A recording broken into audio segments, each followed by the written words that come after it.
Paz e misericórdia, aqui é o irmão Ricardo, da comunidade Servos da Divina Misericórdia. Estamos aí para mais uma live, né, sobriedade e paz.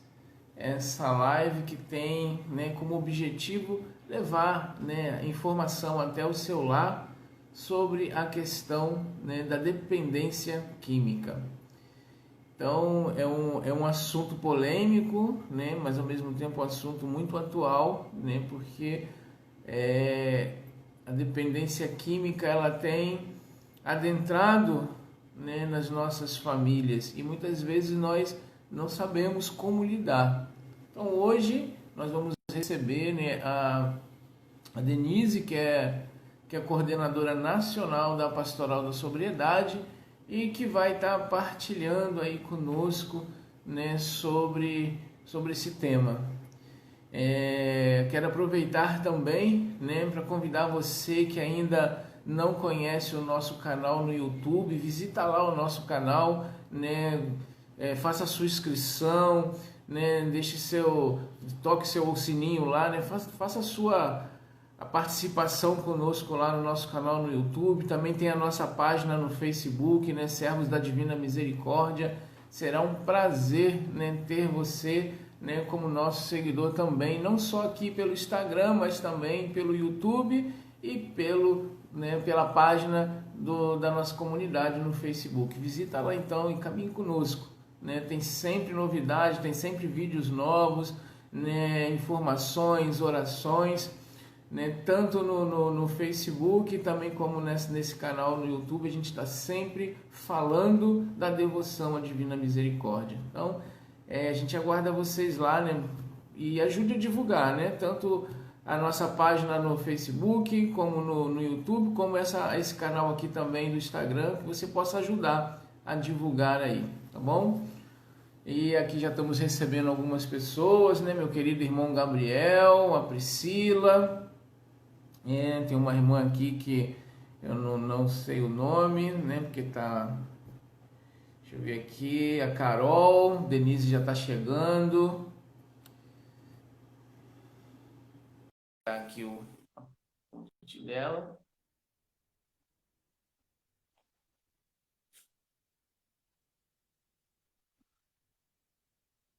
Então, aguardando aqui, né? Oi, Ricardo. Bom, Denise, seja bem-vinda aí com a gente aí nessa live aí para falar um pouquinho, né, sobre a prevenção.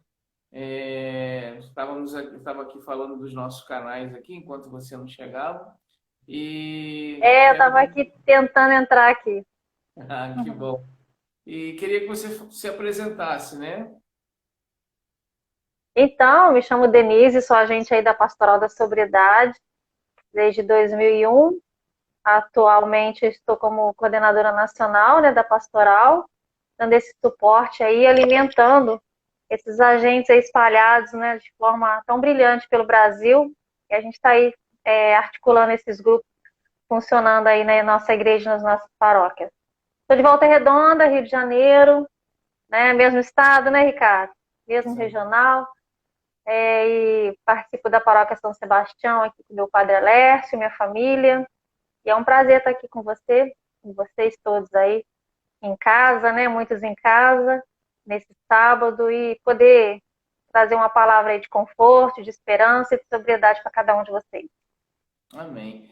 Então, vamos iniciar, né, em nome do Pai, do Filho e do Espírito Do Santo. Espírito Santo. Amém. Vamos começar, né, já que estamos com a coordenadora nacional, estamos com a coordenadora diocesana também, que eu já vi que a Fabiana está online aí conosco. Um abraço, Fabiana. Vamos fazer a oração da sobriedade, né? Senhor, admito minha Minha dependência, dependência, sei que minha libertação não será imediata. Dependerá da minha dependerá da minha perseverança na perseverança, vivência do programa de agente do vida programa nova. de vida nova. Confio em Ti, entrego minha vida em Tuas mãos. Arrependido, confesso os meus pecados, para renascer no Teu Espírito, sendo uma criatura nova. Quero reparar os males que causei, professar a fé, orar e vigiar, para não cair em para não tentação. cair em tentação. Servir gratuitamente para fazer dos excluídos os preferidos.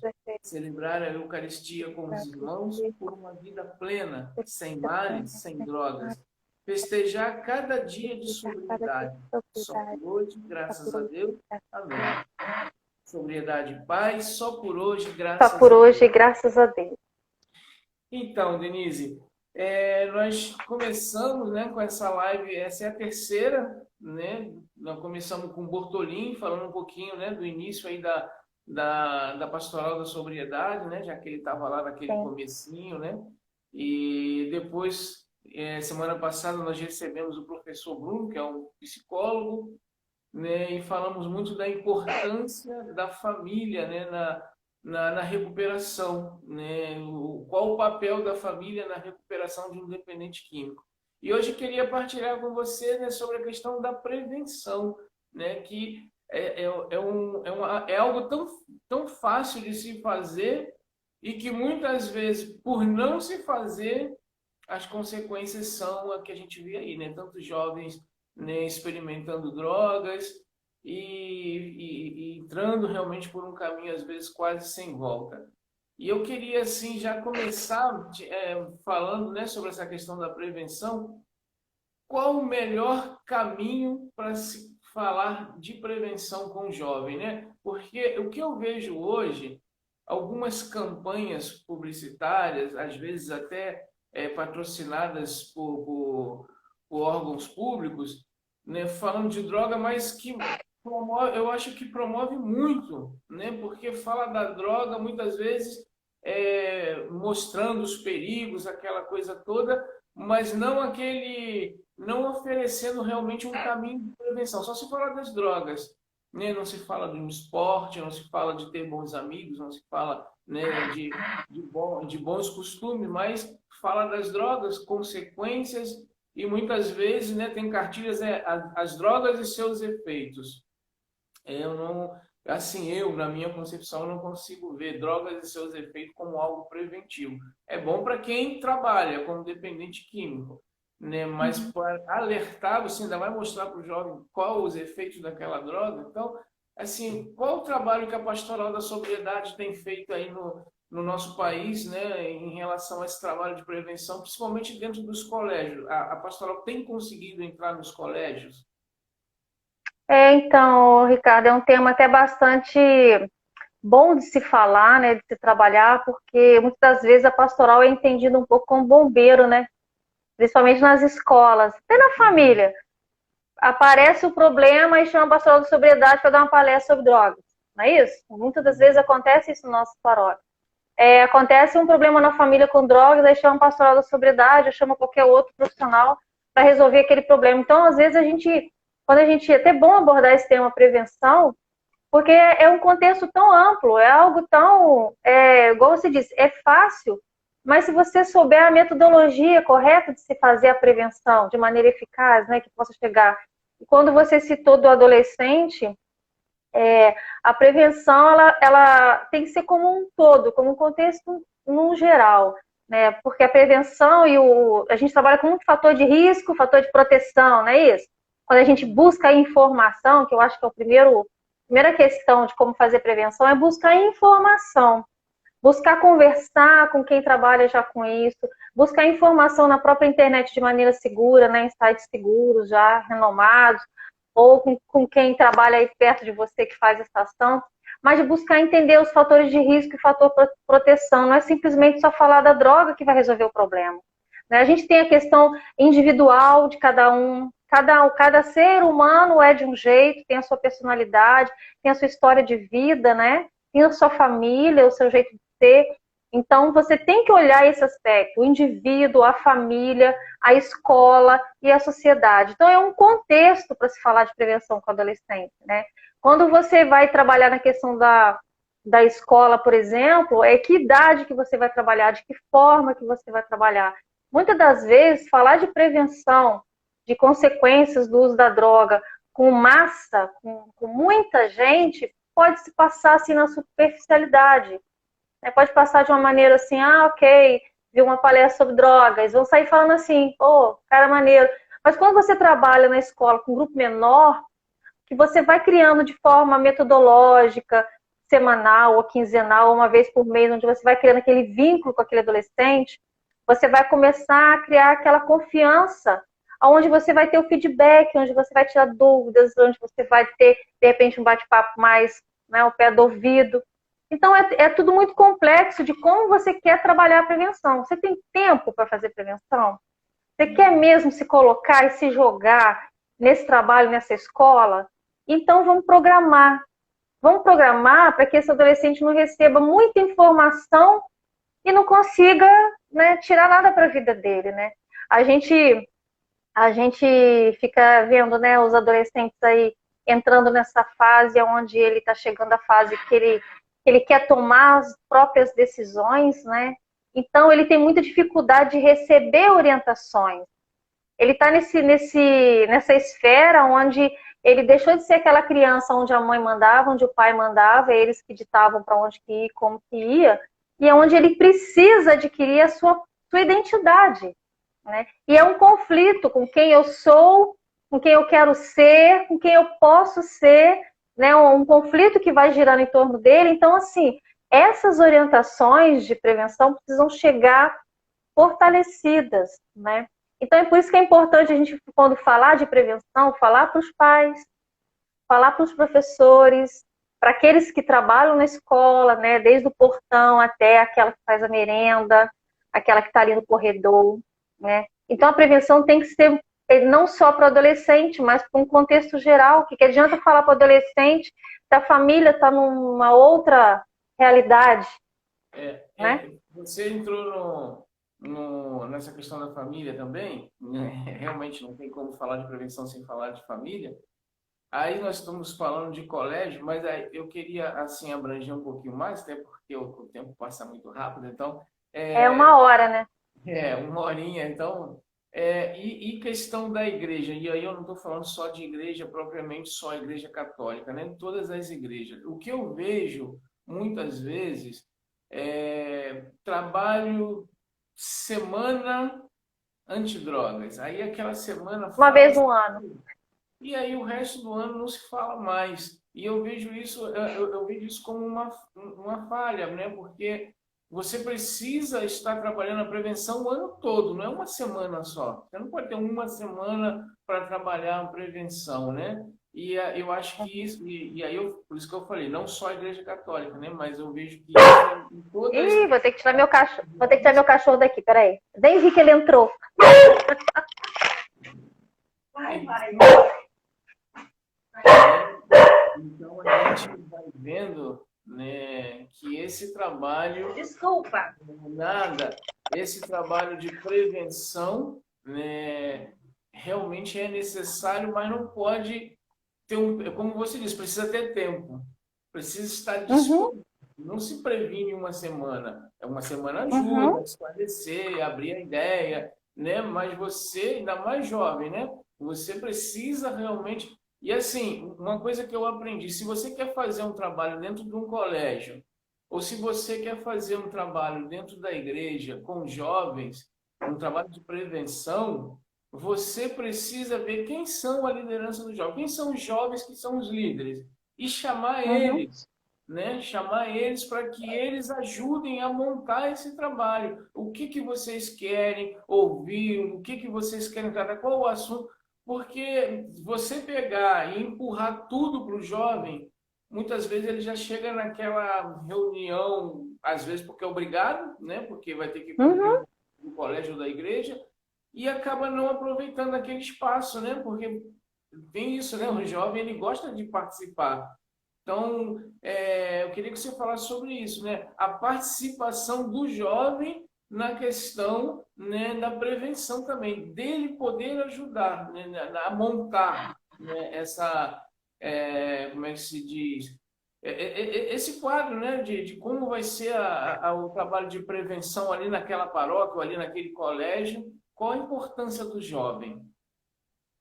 Você disse muito bem a questão do jovem na igreja, né? E como é que está esse jovem na igreja? Será que ele está com esse vínculo afetivo bem estabelecido, bem firme, né, naquela paróquia? Será que ele tem espaço para expressar? Porque quando a gente fala de prevenção, a gente fala muito da cultura, na música, no esporte, na religião, mas será que dentro da paróquia ele tem espaço para poder ter um ambiente preventivo onde ele possa exercer a musicalidade da forma jovem, o teatro da forma jovem, a dança? Eu vou falar, eu sinto muitas das vezes em algumas paróquias muita disciplina com relação ao jovem, no sentido de bloquear aquilo que vem dele, que é dele. O jovem é barulhento. E ele tem que ser. É melhor ele fazer barulho dentro da igreja que barulho fora dela, né? Então, assim, a primeira coisa da questão da prevenção com a juventude dentro da paróquia ou da comunidade é abrir o espaço, é dar espaço, é ouvir, é apostar na juventude. O jovem, quando ele é desafiado a fazer um trabalho, ele faz bem feito. Então, assim, a igreja ela é riquíssima dentro da área da prevenção, porque ela faz prevenção com as crianças. Você pode achar que não, mas faz, né? A gente fala assim, tem projeto de prevenção na minha paróquia? Ah, não, tem não. Tem pastoral da criança, catequese. Você está falando de amor, você está falando de vínculo familiar, você está falando de respeito, você está trabalhando os valores naquela criança. Isso é prevenção, Ricardo. Entende? Então, assim, agora não pode ser uma catequese como escola, que passou, acabou. Não, você tem que criar um vínculo afetivo para que ele fique, para que aquele ambiente seja protetivo na vida dele. Você criando um ambiente protetivo, você já está fazendo prevenção, não precisa nem falar de droga. Você vai poder, de repente, você vai falar de droga lá na frente, né? Eu tô com um rapaz que entrou aqui agora no grupo, né? O Leandro, é lá da paróquia de Olaria. O Leandro foi por muito tempo o coordenador da pastoral do esporte. E, claro, tinha um período que se falava, né? Ele convidava, né?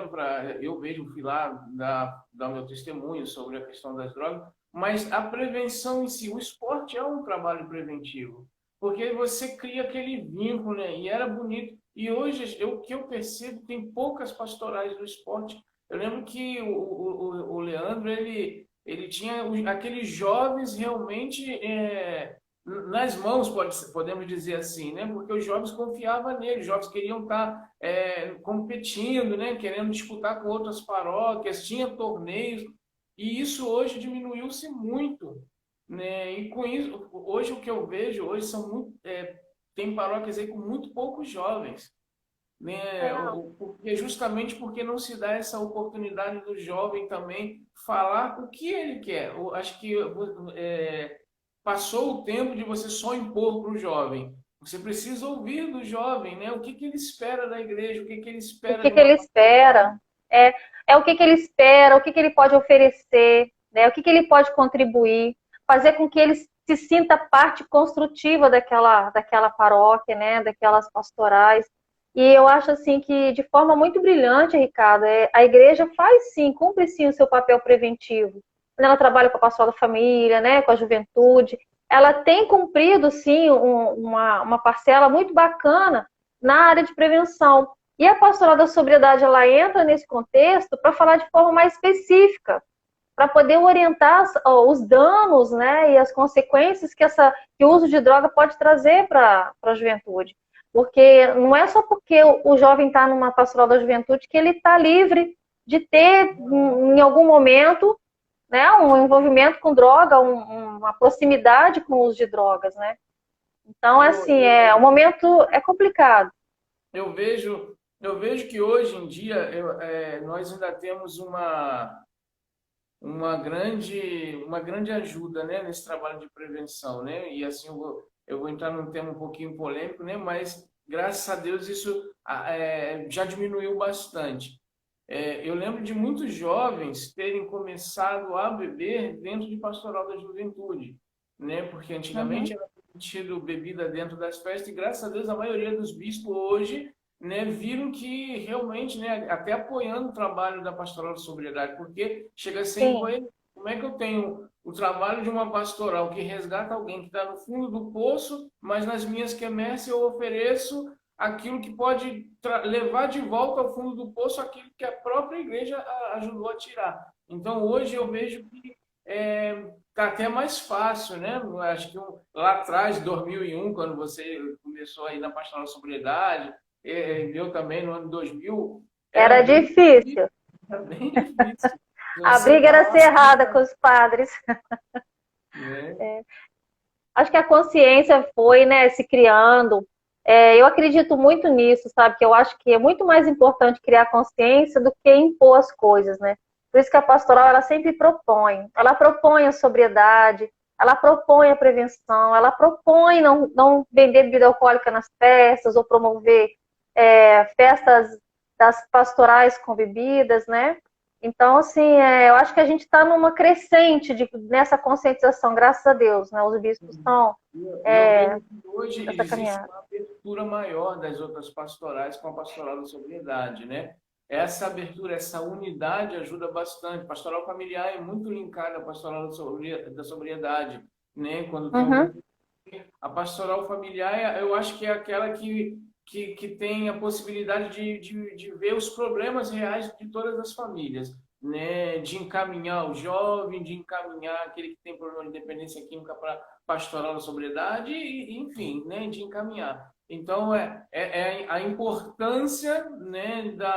Do caminhar junto, né? A pastoral da sobriedade com as demais pastorais da igreja, até porque somos um, né? Então, essa somos um. unidade tem feito a diferença, né? Eu vejo, né, como aqui onde eu tô, né, na Diocese de Petrópolis, dentro aqui da região da minha paróquia, que é de Magé, o como nós temos esse trabalho unido com a paróquia, né? Qualquer problema, o padre liga para a gente, ou de repente alguém de outra pastoral liga para a gente, pede ajuda, pede informação. Então, eu vejo que isso já é o fruto, né, já é o fruto do trabalho da pastoral da sobriedade, desse trabalho preventivo da pastoral que já, né, eu acredito que seja até em pouco tempo, né, porque a pastoral tem, se eu não me engano, 21 anos, não é isso? 21. 21 anos, né? Em 21 anos, a gente vai dizer que já conquistamos muitas coisas, que é um período curto, né? Já conquistou muitas coisas. Então, e eu acredito que muitas dessas conquistas se deram por essa unidade, né? Quando as outras pastorais começam a ver a seriedade do trabalho da pastoral da sobriedade, começa a ver essa maior abertura, não é verdade? É verdade. E assim, a gente tem até que agradecer vocês que se colocam à disposição de fazer essas lives, né, para a pastoral. É um espaço bacana porque as pessoas estão passando a conhecer esse programa nosso, né, de vida nova, que vai trabalhar a questão da sobriedade, não é só questão de deixar de usar droga, não é só questão de parar de usar droga, né, Ricardo? Sim. Você, eu acredito que quando aconteceu a questão da sobriedade, da abstinência do uso de drogas, veio a busca de muitas outras coisas na sua vida para que começasse a vir realmente um estado pleno de sobriedade, né? Mudar a conduta, o comportamento, o modo de pensar, o modo de falar, de se dirigir às pessoas. Então, assim, é legal porque a pastoral da sobriedade tem se apresentado com essa oportunidade de mudança de vida, de adquirir um estilo de vida, né? De a mentira não fazer parte mais do nosso modo de ser, né? A mentira não faz parte, a manipulação já não faz mais parte, então uma sobriedade como um todo. E é para cada um de nós, não é só para quem faz uso de droga, né? É para cada um de nós. Então é muito bacana a gente ver as pessoas se aproximando e vendo a pastoral como uma ferramenta da igreja. É uma ferramenta boa da igreja que vai ajudar as famílias a lidar com essa sociedade nossa, consumista, doideira, né? Doideira essa nossa sociedade, onde a gente coloca os nossos filhos assim numa situação de risco muito grande, né? Na escola, no trabalho, o que for. Então, assim, a gente precisa, assim, fortalecer a pastoral da sobriedade nas paróquias, nas comunidades terapêuticas, né? Como você tem a sua aí, que é muito parceira da pastoral, que assumiu esses 12 passos, né, dentro da comunidade. Isso é muito bom para a gente, né? Isso é um presente na vida da pastoral, as comunidades que aderem ao programa de vida nova. Amém. Como o Gabriel está falando aqui, né? Cadê? Lembrando que a Gabriel. sobriedade é para todos. né? Lembrando a sobriedade é para todos. Quando a gente fala sobriedade, as pessoas pensam logo álcool e drogas, né? E não é só álcool e drogas. O Pastoral da Sobriedade tem ajudado muitas pessoas que nunca nem usaram drogas, mas que têm É. um problema de dependência, às vezes dependência afetiva, né? E que Uhum. vai parar lá nos nossos grupos e que são ajudados. Então, às vezes eu acho que precisa quebrar esse preconceito, né, de achar que a pastoral da sobriedade é só para os drogados.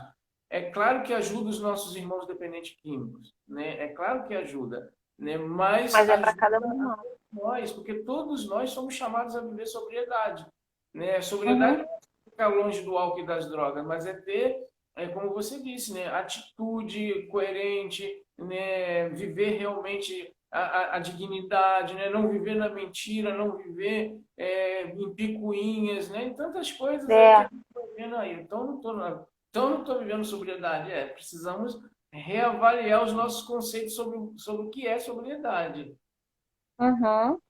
Eu estou vendo aqui o Nédio falando aqui exatamente o assunto que pedi orientação. Estou com um projeto de palestras nas escolas, para as escolas, né? Isso mesmo, Nédio, primeiro se preparar, né, programar aí, oferecer na escola. A pastoral tem um trabalho de prevenção na escola lá de Rondonópolis, com a Doroti, e lá do Mato Grosso, né? Que é Cuiabá lá. É muito bacana, ele trabalha nas escolas com as crianças durante 3 meses. E ela trabalha justamente, Nédio, a questão dos fatores de proteção, dos fatores de risco, trabalha a questão da fé, a questão familiar, do respeito, de valorizar a si mesmo, né, da questão até igual foi falado aqui do esporte, né? Que você disse, de um irmão aí que trabalhou a questão do esporte. Sim, o O Leandro. esporte como uma ferramenta preventiva, onde eles vão passar a ter o cuidado com o próprio corpo, né? E depois entra na questão das drogas, depois entra na questão daquilo que nos torna dependentes. Mas tudo é um contexto que você tem que primeiro planejar, não pode jogar ao vento, né? Planejar que idade que eu quero trabalhar, com quem eu quero falar, né? E em cima de cada idade, cada faixa etária, você tem que ter um planejamento, porque realmente Planejamento. trabalhar a prevenção às drogas não necessariamente você precisa ficar falando de droga toda hora, né? Como você disse, É, né? Como o Leandro, né? O irmão Leandro, que ficou anos à frente da pastoral do esporte e jogadores hoje, né, do Vasco, do Flamengo, que hoje estão jogando no Vasco, no Flamengo, que já foram até vendidos para fora do país, que começou lá na paróquia lá de Nossa Senhora de Fátima, em Olaria, né, começou lá no grupo de esporte e lazer, depois foi para um clube grande e graças a Deus. Então, fruto de um trabalho pastoral. Então, é, tudo dá fruto, tudo gera fruto quando a gente se dedica realmente, né, quando a gente se entrega, né? Eu acho que é bem é, por eu, aí. é bem bacana. E acho que acima de tudo, Ricardo, dá muito certo fazer na escola com o tempo, igual eu falei, criando o vínculo de aproximação também com os alunos, não ir só uma vez no ano, mas estar ali presente, né?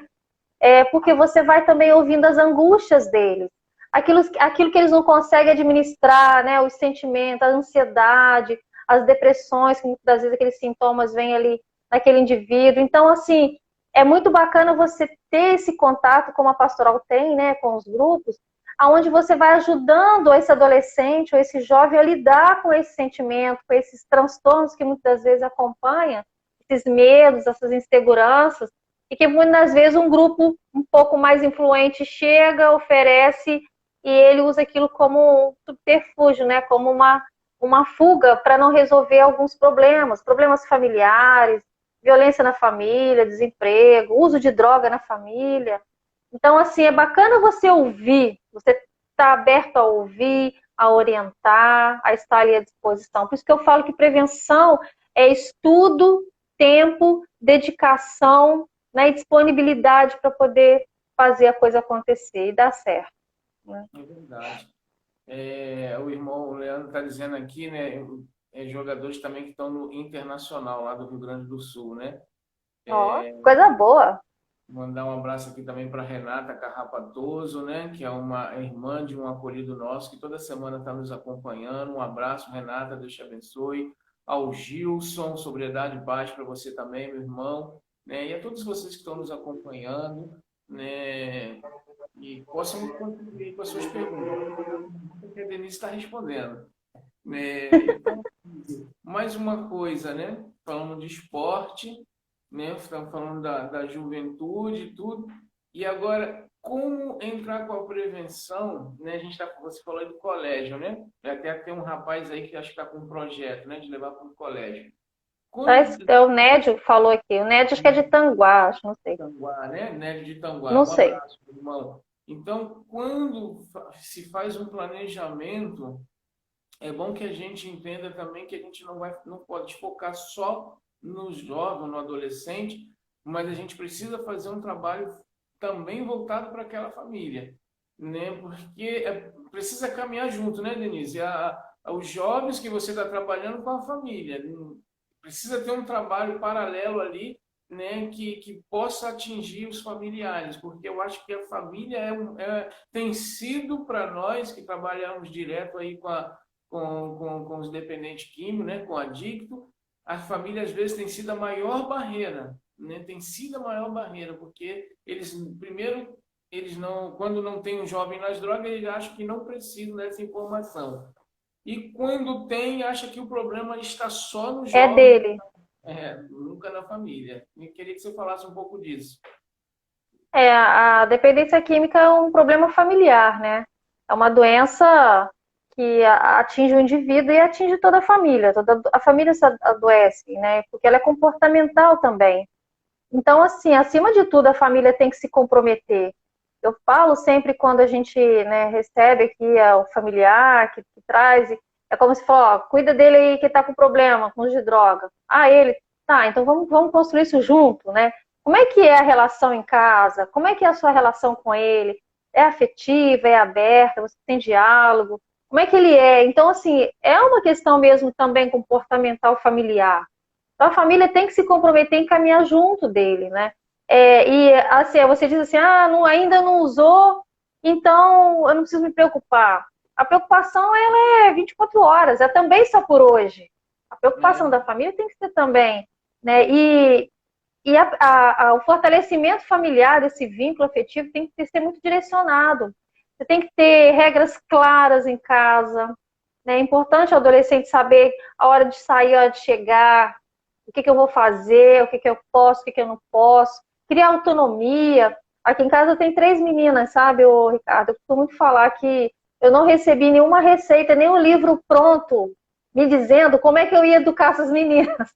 Eu e a Dinha, a gente não recebeu, né? A gente teve que, ao longo dos anos, né, e dos dias, percebendo cada uma delas, uma diferente da outra, e sabendo até onde a gente soltava a corda, até onde a gente puxava, né? Cada uma com jeito. Eu tentei buscar um pouco mais de autonomia da parte delas, onde elas tinham que aprender a tomar as decisões e arcar com as consequências.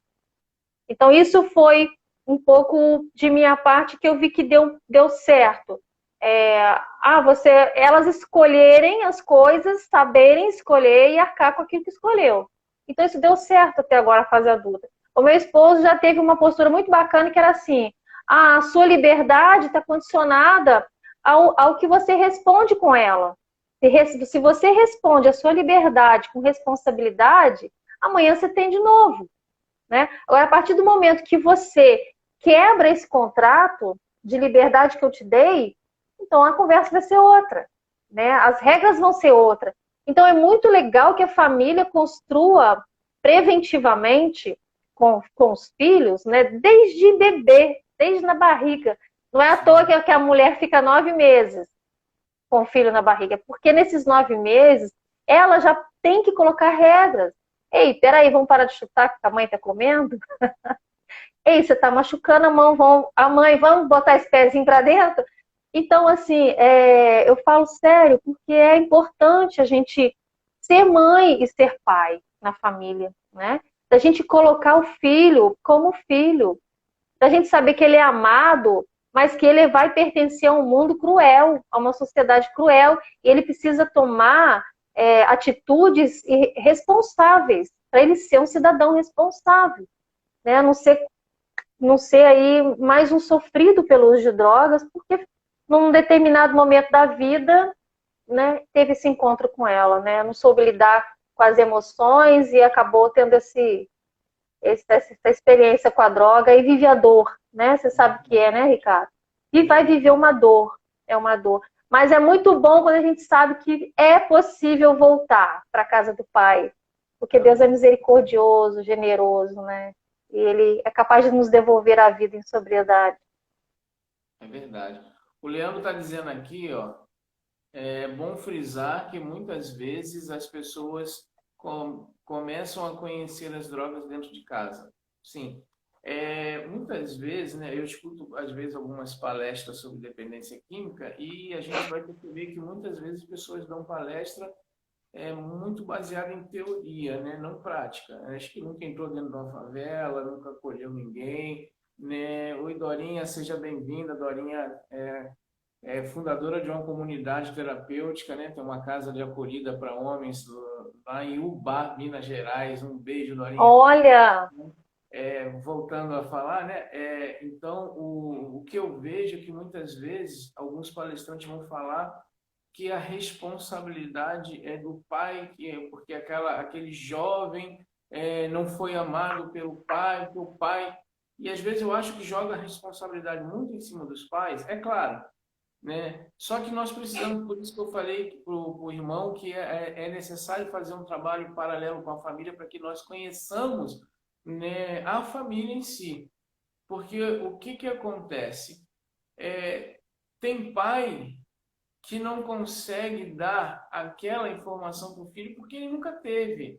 Ele já vem de uma infância, né? E às vezes nem ele teve essa experiência de amor com o pai. Aí fala assim, porque o uhum, pai ama, mas ele vai amar da forma dele.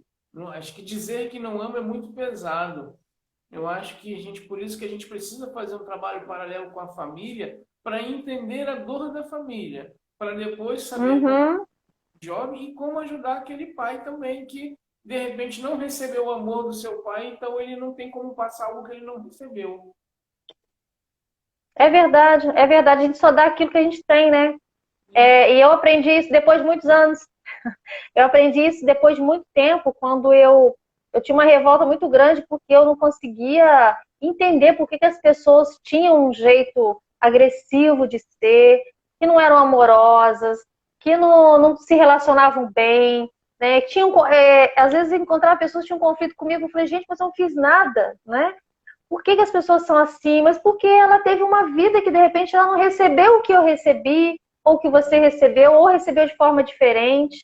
Não é? Às vezes as pessoas elas não amam, não é quer dizer que a pessoa não ama, a pessoa ama de forma diferente. De repente essa pessoa que eu falo assim, nossa, essa pessoa é tão rude, tão agressiva, tão violenta, mas ele é capaz de dar a vida pelo outro. De repente ele dá mais a vida pelo outro que eu, não é? Então, assim, as pessoas, sim, elas amam da forma delas, elas têm uma forma de se expressar, né? Tem pessoas que não conseguem se abraçar, não gostam de abraçar. Eu, se eu puder, abraço todo mundo, agora nem pode, né? Mas, assim, mas tem gente que ama imensamente, mas que não consegue abraçar. Tem lá os seus motivos, seus traumas, ou seu jeito de ser, ou nunca foi abraçado, né? Então, assim, não tem que julgar. A questão de uso de droga na família, não tem quem foi culpado, não tem quem controle, né? Não tem culpado, né, nessa história. As pessoas são o que são porque receberam determinadas coisas na vida e tomaram suas decisões da maneira que achou que tinha que tomar, né? A cada minuto a gente vai tomando decisões na nossa vida, né? Cada dia que você acorda, você tem que tomar uma decisão. Se você quer viver bem o dia, ou você quer ter um mau dia. Você quer viver bem o dia, então você fala, graças a Deus, Deus, que bom, tá chovendo lá fora, vai molhar minhas plantas, né? Não vai reclamar, não vai murmurar. Então, assim, cada manhã, cada momento, a gente está tomando decisões na vida. Então, essas decisões têm que ser pensadas, né? E a gente só dá aquilo que a gente recebe realmente, né? Se o nosso coração está cheio do amor de Deus, a gente só vai transbordar misericórdia. A gente só vai transbordar amor, perdão, reconciliação, né? Então, é um pouco nesse contexto. E você falava aí, né, desse Pai misericordioso que recebe a cada um de nós de volta, né? E é interessante, como nós estamos falando, né, de pessoas que muitas vezes não amam do seu jeito porque nunca foi amado de jeito diferente. De outro jeito, né? Às vezes essas pessoas precisam, e aí entra a pastoral da sobriedade, aí entra esse trabalho de prevenção que a gente está falando, às vezes essas pessoas precisam até de auxílio para poder enxergar que existe um pai esperando por ela. Porque às vezes essa pessoa que está no mundo das drogas, ela tem uma dificuldade tão grande com seu pai, que dizer para ela que tem um pai que a ama, que espera Ela por não ela, aceita. é difícil. Para ela é difícil. Então ela Uhum. precisa realmente de um auxílio para que ela volte para casa, para que ela volte para o coração misericordioso de Jesus. Eu acho que essa passagem do filho pródigo é a cara da pastoral da sobriedade, né? Cara, Porque quando fala ali, e o pai movido de compaixão, é o sentimento que todos nós precisamos ter, né? Porque mover-se de compaixão é procurar sentir a dor do outro. E é isso que o pai faz, né? O pai, ele sente a dor do filho que está voltando arrependido, que gastou tudo, que fez, só fez besteira, e ele recebe daquela forma. Por quê? Porque ele tenta entender a dor do filho. E acho não, tenho certeza, essa é a grande missão da pastoral da sobriedade, né? Sentir a dor do outro, amá-lo e apresentá-lo a Jesus, apresentar ao Pai, né? Para que ele possa realmente ter essa adentrada ao coração de Jesus, que às vezes sozinho ele não vai conseguir, é. né? E nós enquanto agentes, nós somos esse porta-voz desse Deus misericordioso, né? Quando a pessoa chega na pastoral, no grupo, na comunidade aí, com certeza ele vai se direcionar a Deus se a passagem por nós for uma ponte que leva a Deus, né? Nós somos só pontes que vai levar a Deus. Porque quem vai fazer a obra é Deus, né? Mas a gente faz a nossa parte de apresentar a Deus aquilo que a gente recebeu dele, né?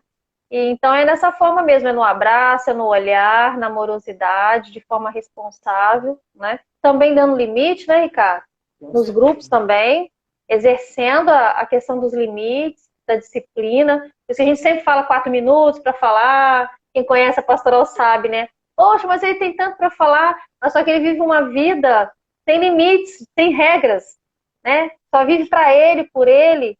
Agora é preciso de entender que tem um outro que tem sua vez, seu direito de voz, que vai falar depois de você, que tem o espaço dele. Então, assim, é bem didático esse programa de vida nova. A gente exerce a gente tem esse exercício, né, de respeitar o outro, da vez do outro, que o outro é importante, que a fala do outro também é importante. A gente não é uma ilha, né, que a gente vive em sociedade, comunidade. É muito bom. Denise, tem uma pessoa aqui, né, acho que é tal sobrenome, Silva, que está dizendo aqui, ó, é difícil, às vezes, as decisões são complicadas e muitas das vezes estamos em momentos frágeis e o mundo nos seduz de forma variadas e acabamos cedendo. É. Então, e não tem como julgar, e sim ajudar e acolher. Ajudar. É isso aí. Eu não sei se é irmão, se é irmão. Então, quero dizer para você que realmente, né, a pastoral da sobriedade ela não aponta dedo, ela estende a Uhum. mão, né? Porque o nosso papel é esse, é estender a mão. Não estamos para julgar, porque Jesus não elegeu nenhum de nós juiz, né? Mas ele nos fez servos da sua misericórdia para realmente estender a mão, tentar tirar aquele que está no fundo do poço. O mundo é sedutor, mas quando se conhece o amor de Jesus, quando se experimenta, né, a gente vai dizer, né, como profeta, né, me seduziste, Senhor, e eu me deixei Eu seduzir, deixei seduzir. não vão mais nos atrair. Ô, Ricardo, eu queria registrar aqui que esse Silva aqui, você não sabe se é homem, se é mulher, é o Luiz Fernando é de Barra Mansa, ele é meu coordenador diocesano aqui, ó. Opa, Luiz Fernando, agora eu sei que é o Luiz Fernando. Um abraço, Luiz. É meu coordenador, meu chefe. Mas é isso daí, né? É muito bom a gente experimentar esse amor de Deus e poder transbordar isso para o irmão. Eu lembro que uma vez eu recebi um jovem para conversar na pastoral e ele, né, abriu toda a vida dele, a gente conversou e no final eu abracei. Depois de um tempo ele ficou em sobriedade por muitos meses também. Ele saiu da pastoral, mas ele deve estar bem. E ele disse que ele só escreveu uma carta, sabe? Ele disse que ele só voltou no outro dia para o grupo porque pelo meu olhar, porque em nenhum momento eu julguei ele com o olhar. E o segundo, porque eu abracei há muito tempo, há muitos anos que ninguém o tocava dessa maneira de abraçar, né? Então, aquilo me marcou muito, que eu fiquei pensando assim, realmente, ele falou que ele viu, o que ele ouviu do amor de Deus nos grupos foi o que ele viu no meu olhar. Só que ele não sabia que era o amor de Deus, né? Então, assim, a gente é capaz de ser ponte, de ser canal desse amor misericordioso do Pai. E a gente não pode desperdiçar isso, porque é um presente que Deus nos dá de ser soldado dele, né? De ser servo dele, de ser propagador do amor e da paz. A gente vive aí nesse contexto que a gente está vivendo de pandemia, de isolamento. A gente precisa estar isolado no sentido de evitar aglomerações, mas não isolado de corações, né? Por isso que a gente chega até a tua casa de coração cheio. É verdade. Assim, a gente falava do estender a mão, né? Assim, algo que eu aprendi na pastoral da sobriedade, que hoje eu vivo dentro da minha comunidade, né? E tento fazer com que meus filhos de carisma também vivam. Algo que eu aprendi é não desistir nunca. Primeiro, porque Deus não desiste de nós. Não importa se a pessoa veio, ficou um ano, caminhou, depois saiu, tropeçou, caiu, ralou a cara no chão de novo. Não importa. E quando volta, a gente tem que estar ali de braços abertos, né? Dizendo, ô filho, a escolha foi errada. Agora você está fazendo a escolha certa, voltando para Jesus. Então, isso eu aprendi dentro da pastoral, né? Até falava com o Bortolini, né? Naquele encontro que teve no Arujá, quando eu conheci ele, quando eu conheci Padre Haroldo, Dom Irineu, o próprio Fradão, né? E ali eu cresci muito, né? Primeiro porque esses homens, para mim, são ícones, né, no tratamento da dependência química, né? Uhum. Depois, assim, por todo o carinho que eu recebi deles, né? Eu estava muito recém saído das drogas e eu só experimentei amor naquele lugar, né? De pessoas que nunca tinham me visto, né? De pessoas que não me conheciam, só sabiam que eu era do Rio de Janeiro, né? Mas me acolheram, né? Dom Irineu é um paizão, né? Não tem como não amá-lo, né? Quem conheceu, quem teve o prazer de conviver com ele sabe do que eu estou falando. É, Para mim foi um presente de Deus ter tido essa experiência de partilhar com ele, de ligar para ele nas minhas dificuldades, ele está ali sempre pronto a orientar. Então, isso para mim foi muito importante. Se eu cheguei até onde eu cheguei, até onde eu estou hoje, agradeço muito aquele encontro. Claro, agradeço às irmãs do Bom Conselho, que foram, né, importantíssimas na minha caminhada, e agradeço a esse encontro da Pastoral da Sobriedade no ano 2000, que mudou a minha vida, né? Mudou o meu jeito de pensar. Até a forma que eu achava que eu ia converter todo mundo na marra, não, já tem que ter paciência, tem que perseverar. é verdade. Nós fizemos o retiro na sua comunidade, foi muito bom, né? O ano passado, Sim, o retiro do regional da pastoral, foi muito bom. Essa aproximação nossa aí. com certeza. Para mim, como eu disse para vocês naquele retiro, né? Para mim foi uma graça, né? Receber a pastoral da sobriedade dentro da nossa casa, né? A pastoral estava com 20 anos, né? Ano passado, É, 20 anos e não, tava com 20 anos no retiro. 21 anos, né? Tava com 20 anos, né? Que era junho, agosto, não sei. Então, eu receber a pastoral dentro da nossa comunidade, para mim, foi, assim, um presente de Deus. Aliás, o ano passado foi um ano, assim, de muitos presentes de Deus na minha vida, porque Deus me levou a estar lá com o padre Marcelo Rossi, que foi o padre que Deus usou para que mudasse a minha vida. Depois eu tive com o Fradão esteve aqui, eu tive lá na casa dele. Depois a pastoral da sobriedade, né, nessa união que teve a partir do Adriano e estamos continuando aí junto com a Fabiana, nessa unidade aqui da pastoral da sobriedade da diocese junto a nós, esse retiro regional que foi uma bênção, né? Então, tudo isso para mim foi um presente de Deus, foi voltar ao meu início, né? Ano que vem a nossa comunidade faz 20 anos, em janeiro do próximo ano a gente vai estar fazendo 20 anos. E Deus me levou ano passado ao início da comunidade, a experimentar novamente a pastoral da sobriedade, a ter contato com o Fradão, a ter contato com o Bortolim, a ter contato com vocês todos, com o Padre Marcelo. Todas aquelas pessoas que foram importantes no início da minha caminhada, era como se Deus, né, estivesse falando para mim, ó, filho, o caminho continua sendo esse. É isso. Não é nada diferente, o caminho é esse. E você não está sozinho. E você não está sozinho. É por aí. É por aí.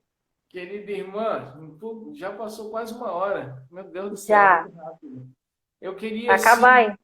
eu queria assim que você, como mãe, né, não só a mãe das 3 meninas, mas a mãe de tantos meninos e meninas que já passaram pelo grupo da Pastoral da Sobriedade, né? Tantos filhos e filhas que a Pastoral já gerou, né, para vocês que estiveram à frente de grupos, né? E aí eu queria que você mandasse uma mensagem para esses filhos, né? Fizesse uma oração para esses filhos, para que eles não desistissem, né? Para que eles permanecessem firmes, mandasse uma mensagem. Aí eu estou vendo que tem alguns coordenadores diocesanos aí junto conosco, né? O irmão aí, o Luiz Fernando, a Fabiana. Luiz Fernando. Então eu queria que você mandasse aí, agora é o seu momento com seus filhos, né? Seus filhos, tá bom. Né? De pastoral. Tá bom. Então nós vamos pedir a Deus, né, neste momento que Deus possa acompanhar a pastoral da sobriedade, as famílias que participam dessa pastoral, desses encontros, dizer que Deus é um Deus muito generoso e Ele, quando Ele te fez, Ele caprichou. Ele te fez único, Ele te fez um só. Então a vida da gente é um presente de Deus. E que você possa acolher, né, esse amor que vem de Deus, esse amor que é derramado sobre nós através do Espírito Santo. Você possa sentir esse Espírito Santo fazendo a obra, renovando as suas energias, renovando essa vontade de servir a Deus, tirando o medo, tirando a ansiedade, a tristeza. Nós somos filhos de um Deus que acredita em nós, né? E nós somos capazes de fazer milagres em nome dele, né? No nome dele. Somos ponte. Precisamos acreditar nisso. Somos ponte. E Deus vai fazer a tua obra no tempo certo, né? A gente ainda tem muito que aprender. Então a gente pede a Deus que nos ensine a cada instante, a cada segundo, a cada momento que a gente está com Ele, Ele tem uma resposta para as nossas perguntas, né? Então que Deus possa te abençoar, não desista, seja perseverante. A caminhada a gente já leu muito, né, nos grupos, é árdua, é grande, é longa, mas ela não é impossível. Nada é impossível para Deus. Deus faz a parte dele e a gente vem fazendo a nossa. Então que Deus possa te abençoar, te dar coragem, ânimo para vencer as tempestades que aqui possa chegar, né, nas nossas famílias. Deus abençoe, um carinho grande para você aí no coração, viu, Ricardo? Deus te abençoe também, a comunidade, aos meninos, a todos aí que trabalham com você aí nessa caminhada. Amém. Obrigado. Amém. Bom, gente, eu queria deixar assim, alguns recados, né? Semana que vem, a partir de segunda-feira, nós vamos estar com a live Sendo Lápis nas Mãos de Deus. Vai acontecer às 19 horas, de segunda a sexta, e vai ser pelo nosso canal no YouTube. É só você procurar lá, né? Comunidade Servos da Divina Misericórdia no YouTube, e a gente vai estar, né, com essa live, e estamos tentando ver se a gente consegue também transmitir pelo Facebook, mas a princípio é só pelo YouTube. Hoje nós vamos fazer os testes finais, se tudo der certo, vai estar também, né, pelo Facebook.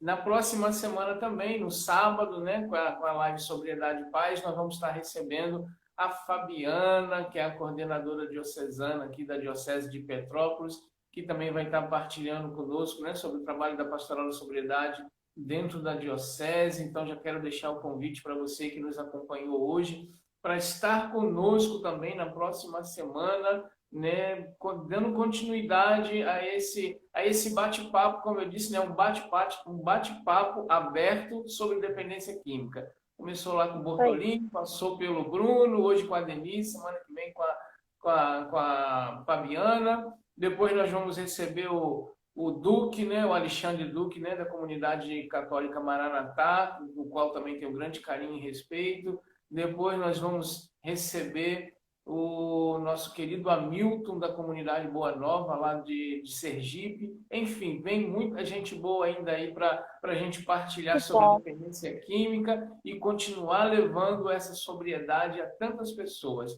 Eu queria, sim, não complementar, porque a Denise já falou tudo na sua oração, mas eu queria dizer para você que é agente de pastoral da sobriedade, não desista jamais. Tem dias realmente que parece que o mundo está desabando em cima da nossa cabeça, parece é um que caiu, é aquele que já estava um ano de sobriedade, que escorregou, é um agente que desistiu, que não foi mais para a reunião, e aí você fica com aquilo, eu vou desistir, eu vou dizer para você, persevera, meu irmão, persevera, minha irmã, porque Jesus ele vai dizer para nós, coragem, no mundo tereis muitas tribulações, eu venci o mundo. Então, é Jesus que vai falar para nós, né? E a obra dele não é nossa. Então, se a obra é dele, nós não somos essenciais, mas ele quis, né, que nós participássemos, né, desse projeto de salvação de vidas, né, resgate de almas. Eu sempre falo, todo resgate que nós fazemos é pelas mãos do Senhor Jesus, não é pelas nossas mãos, não é pela mão da Denise, não é pela mão do Ricardo, não é pela mão da Fabiana, não é pela mão do Adriano, não é pela mão do Bortolim, é pelas mãos do Senhor Jesus. É pelas mãos dele que as almas são resgatadas. Então, não desista. A obra não é nossa, é do Senhor. E é dele. Quer deixar alguma mensagem? Ricardo, eu só queria, antes de terminar, a minha filha Dayara entrou antes de mim. Ela entrou, eu estava olhando aqui, quem estava aqui? A Dayara Ferreira, é a minha filha do meio, profissional de educação física, e ela tem um projeto aqui chamado Sobriedade em Movimento. Quem me segue no Facebook está vendo eu treinando de vez em quando com ela. Ela tem uma parceria bacana com a Pastoral da Sobriedade que faz prevenção ao uso de drogas com atividade física, né? Ela e o namorado, o Lucas, na pastoral aqui na nossa sede. E ela faz prevenção e faz também esse trabalho com atividade física com os meninos que estão em recuperação, que querem, né?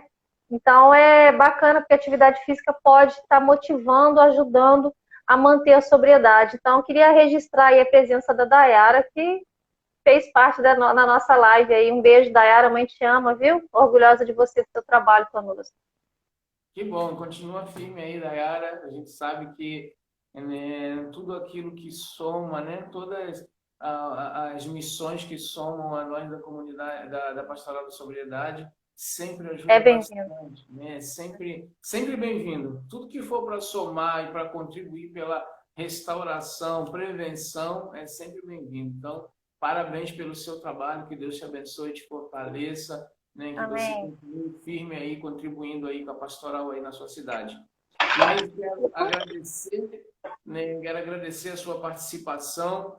Né? Eu que agradeço. Muito bom ter você conosco, esse bate-papo mesmo, é bem descontraído mesmo, né? Pra gente, não é entrevista, é um bate-papo mesmo entre amigos, falando dessa questão da sobriedade e alertando, né, a todos aqueles que estão aí nos acompanhando. Então, muito obrigado por ter aceitado o convite, de ter disponibilizado aí essa 1 hora do seu tempo para estar conosco. Deus Imagina. Amém. Você também, Deus te abençoe. Sobriedade e paz. Só por hoje, graças a Deus. Graças a Deus.